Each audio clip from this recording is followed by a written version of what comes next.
High আমি রূপম। আজকের এই ভিডিওতে আমরা ইন্ডিয়ান সিনেমার বেশ কিছু আপডেটস দেবো। তো চলো আজকের ভিডিও শুরু করা যাক। আজকের প্রথম যেটা আপডেট সেটা হচ্ছে অক্ষয় কুমার এবং সঞ্জয় পুরন সিং এই দুজনের কোলাবোরেশন হতে চলেছে।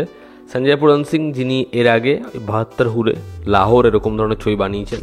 তো এই ছবিটার টাইটেল হচ্ছে তিরঙ্গা এবং এই ছবিটা আগের যে তিরঙ্গা সেই ছবিটার রিমেক নয়।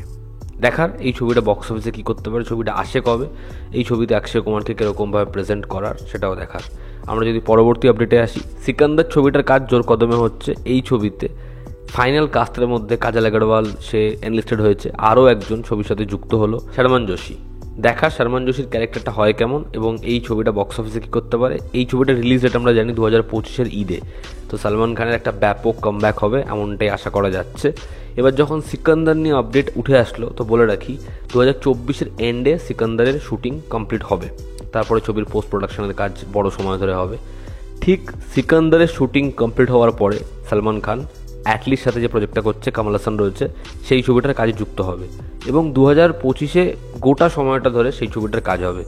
কিন্তু বিষয়টা হচ্ছে সলমান খান অ্যাটলির ছবিটা 2026-এর ঈদে আসবে না, কারণ ঈদে অলরেডি শাহরুখ খানের ছবি আসছে, সঞ্জয় লীলা ভনসালির ছবি আসছে, যেই কারণে লেটেস্ট আপডেট ওয়াইজ সলমান খানের ছবিটা ফেস্টিভ মোমেন্টেই আসবে, তবে ঈদে আসবে না। ঈদ সলমান খান ছাড়া দেখার কেমন হয়। আমরা জানি কিল ছবিটার রিমেক হতে চলেছে, সেই ছবিটা রিমেক করছে রাঘবা লরেন্স।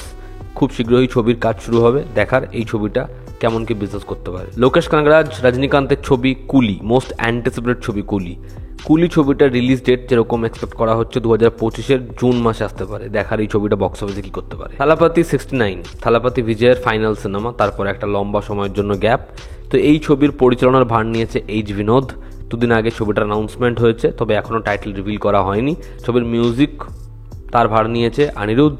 এই ছবিটা আসবে অক্টোবর 2025-এ। দেখার এই ছবিটা বক্স অফিসে কি করতে পারে। সঞ্জয় লীলা ভনসালির ছবি লাভ অ্যান্ড ওয়ার, এই ছবিটা নিজের মিউজিক রাইট, নন থিয়েট্রিক্যাল রাইট বিক্রি করেছে সারেগামা আর নেটফ্লিক্সকে 215 কোটি টাকায়।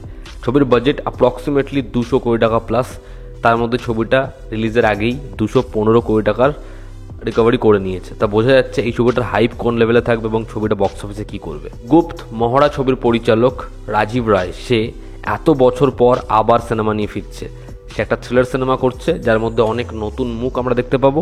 দেখার এই অ্যাকশন থ্রিলারটা তার আগের ছবিগুলোর মতো কি হয়। ফাইনালি এত ঝঞ্ঝাটের পর অনুরাগ বাসুর পরবর্তী ছবিতে কার্তিক আরিয়ান এবং তৃপ্তি কাজ করছে। ছবির মিউজিকের ভার নিয়েছে প্রীতম। এবছরের সেপ্টেম্বর থেকে ছবিটা ফ্লোরে যাবে এবং 2025-এর এন্ডকে টার্গেট করে এই ছবিটা রিলিজ হবে। তো দেখার ভুলভুলাইয়া 3-এর পরে এই দুজনের কোলাবোরেশন কেমন হয়, ছবিটা বক্স অফিসে কি করতে পারে। এই ছিল আজকের লেটেস্ট আপডেটস। ভালো লেগে থাকলে লাইক করো, শেয়ার করো, সাবস্ক্রাইব করো। তোমাদের কি অপিনিয়ন জানিও। জনতা আমাদের পাশে আছে। আবার দেখা হচ্ছে। Take care.